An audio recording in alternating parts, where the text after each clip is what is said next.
बिस्मिल्लाहिर्रहमानिर्रहीम। अस्सलाम वालेकुम जी, क्या हाल है आप सबके। उम्मीद है कि आप सब खैरियत से होंगे। आज ना मैं बनाने लगी हूँ बोंग, वर्ल्ड फेमस रेसिपी। सारी टिप्स और ट्रिक्स शेयर करूंगी कि किस तरह से इसकी बोटियां जो हैं बिल्कुल मलाई की तरह होगी और इसका शोरबा फुल हेल्थी और रिच फ्लेवर का होगा। बिस्मिल्लाह करते हैं, रेसिपी की तरफ आते हैं। 1 किलो मैंने ले ली है हड्डियां। हड्डियां मिक वाली हम इस रेसिपी में यूज करेंगे।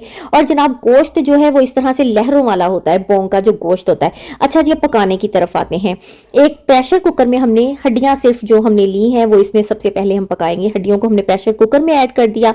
इसमें मैं डालूंगी 2 बड़ी इलायचियां और 2 तकरीबन मैंने इसमें बादियान के फूल ऐड करने हैं ताकि अच्छी सी खुशबू आए। 2 टुकड़े मैंने ले लेने हैं दालचीनी के। 3-4 मैं इसमें लौंग ऐड करूंगी। 1 टीस्पून हमने इसमें नमक का ऐड करना है। अब हम इसमें पानी ऐड करेंगे, मतलब ये कि पानी हमने इस अंदाजे से ऐड करना है कि हमारे प्रेशर कुकर से पानी बाहर ना निकले। अब हमने प्रेशर कुकर लगा देना है। प्रेशर कुकर तकरीबन मैंने 30 से 35 मिनट का हड्डियों को लगाना है। इधर जनाब हम गोश्त पकाने की तरफ आते हैं। 2 मैंने मीडियम साइज के प्याज ले लिए हैं। प्याजों की मैंने बारीक बारीक कटिंग कर ली है। और जनाब हाफ कप जस्ट मैंने कुकिंग ऑयल लिया था। पहले ऑयल को गर्म किया, इसके बाद मैंने इसमें प्याज ऐड कर दिए हैं।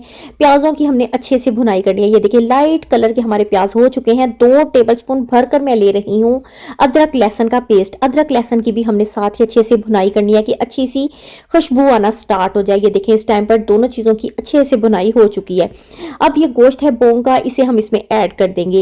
ये काम हमने लाजमी करना है। यकीन करें अगर आप बिजनेस भी स्टार्ट कर लेंगे ना, बोंग का नाश्ते का बिजनेस भी स्टार्ट करेंगे, इस तरीके से आप बनाएंगे बोंग, यकीन करें हर कोई आपकी इस रेसिपी का दीवाना हो जाएगा। गोश्त मैंने इसमें ऐड किया, बहुत अच्छे से भुनाई की, गोश्त का कलर चेंज हो गया है। अब इसमें मैं डालूंगी हाफ टी स्पून से थोड़ा कम इसमें नमक ऐड करेंगे। हाफ टी स्पून हमने इसमें हल्दी ऐड करनी है। 1 टेबल स्पून हम इसमें भरकर डालेंगे पिसी सूख मिर्च। जस्ट इतनी चीजें हमने इस गोश्त में ऐड करनी है क्योंकि खड़ा मसाला जो है वो हम यखनी में डाल चुके हैं। नमक भी मैंने इसी वजह से इसमें कम ऐड किया क्योंकि यखनी में हमने नमक ऐड किया है। हाफ कटोरी हमने इसमें डाल दी है दही की। अब हमने सारी चीजों की अच्छे से भुनाई कर देनी है। ये देखिए बहुत ही अच्छे से भुनाई हो गई है। आपको कलर से लग रहा होगा कि कितनी अच्छी इसकी भुनाई हो चुकी है। तकरीबन 2 से 3 मिनट तक हल्की आग पर हमने भुनाई करनी है। अब मजीद फ्लेवर को बढ़ाने के लिए हाफ टी स्पून मैं इसमें पिसी काली मिर्च ऐड करूंगी। हाफ टी स्पून ही हम इसमें जीरे का ऐड कर देंगे। लास्ट में हमने ये दोनों चीजें ऐड की हैं, इससे फ्लेवर बहुत अच्छा आएगा। आपने एक बात नोटिस रखनी है, हमने इसमें पिसा सूखा धनिया ऐड नहीं किया है। अच्छी सी भुनाई हो गई। इधर 30 से 35 मिनट हो गए। यखनी हमारी बड़ी ही अच्छी सी रेडी हो चुकी है। ये गोश्त जिसकी मैंने अच्छे से भुनाई की थी, गोश्त इसमें ऐड करेंगे, पानी इसमें ऐड कर देंगे।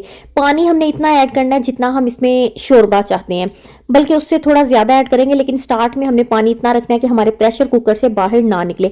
अब जनाब दोबारा से हमने प्रेशर कुकर गोश्त को ऐड करने के बाद दोबारा से लगाएंगे 30 से 35 मिनट का। 30 से 35 मिनट के बाद इसका मैंने ढक्कन खोला है। 3-4 मैं इसमें सब्ज मिर्च सेंटर से कट करके डालूंगी। हाफ टी स्पून मैं इसमें डाल दूंगी पिसा गरम मसाला। चूल्हे की आग को बंद कर देंगे ताकि अच्छी सी ऊपर तरी आ जाए, अच्छा सा ऊपर रोगन आ जाए। और ये देखिए माशाल्लाह से बोंग का सालन रेडी हो गया। इसकी तरी से आपको अंदाजा हो रहा होगा कितना टेस्टी है। मैं आपको एक बोटी तोड़कर दिखाती हूँ कि किस कदर नरम हुई है। ये देखिए आप, बिल्कुल मलाई की तरह। 30 से 35 मिनट का हमने प्रेशर कुकर लगाया, बिल्कुल मलाई की तरह सॉफ्ट हो चुकी है। बिल्कुल ऑथेंटिक रेसिपी है। आप इस तरीके से लाजमी बनाएं। यकीन करें रमजान आ रहा है, आप बनाएं, सहरी इस रेसिपी के साथ एंजॉय करें। यकीन करें बड़ी स्पेशल रेसिपी है। फाइनल लुक आपने लाजमी देखनी है। आपको मैं पूरा इस तरह दिखाऊंगी कि किस तरह से हम अगर अपना बिजनेस स्टार्ट करें तो किस तरह से एक प्लेट को हम सर्व करेंगे। ये देखें जनाब, आपने इस तरह से पहले एक मिक निकाल लेनी है। बहुत अच्छे से हमारा गोश्त गला हुआ है, इसीलिए मिक इजीली निकल जाएगी। अब जनाब हमने इसमें डाल देना है गोश्त जो कि बहुत ज्यादा सॉफ्ट है। एक प्लेट हमारी रेडी है। एक बोटी में आपको हाथ से पकड़कर तोड़कर दिखाती हूँ। ये देखें, लाजमी ट्राई कीजिएगा। अपना बहुत सारा ख्याल रखिएगा।